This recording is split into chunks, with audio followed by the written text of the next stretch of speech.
రెండవది మహాకాళేశ్వర్. మధ్యప్రదేశ్ రాష్ట్రంలోని క్షిప్రా నదీ తీరాన వెలిసిన మహాకాళేశ్వర ఆలయంలో మహాశివరాత్రి వేడుకలు భారతదేశంలోనే అత్యంత విభిన్నంగా మరియు వైభవంగా జరుగుతాయి. ఇక్కడ శివుడిని కాలానికే అధిపతి అని పిలుస్తారు. చాలా ఆలయాల్లో శివరాత్రి ఒకరోజు మాత్రమే జరిగితే ఉజ్జయినిలో 9 రోజుల పాటు శివ నవరాత్రి ఉత్సవాలు జరుగుతాయి.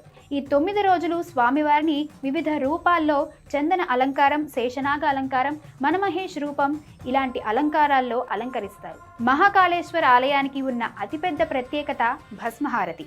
సాధారణ రోజుల్లో ఇది తెల్లవారుజామున జరుగుతుంది, కానీ శివరాత్రి నాడు మరియు ఆ మరుసటి రోజున మాత్రమే ఈ హారతిని ప్రత్యేక సమయాల్లో నిర్వహిస్తారు. పూర్వం శ్మశాన వాటిక నుండి తెచ్చిన తాజా భస్మం దీనికి ఉపయోగించేవారు, కానీ ప్రస్తుతం ఆవుపేడ భస్మంతో స్వామికి అభిషేకిస్తారు.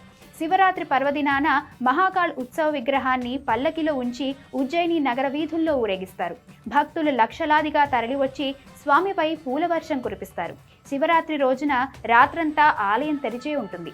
4 ప్రహరాలలో ప్రత్యేక పూజలు జరుగుతాయి. స్వామికి పంచామృత అభిషేకాలు, పండ్ల రసాలతో అభిషేకాలు నిర్వహిస్తారు. రాత్రంతా భక్తులు క్యూ లైన్లలో ఉండి స్వామిని దర్శించుకుంటారు. ఇటీవల ప్రారంభించబడిన మహాకాళ్లో కారిడార్ శివరాత్రి సమయంలో విద్యుత్ దీపాలతో అద్భుతంగా వెలిగిపోతుంది. శివపురాణంలోని ఘట్టాలను వివరించే వందలాది శిల్పాలు పర్యాటకులను మంత్రముగ్ధులను చేస్తాయి.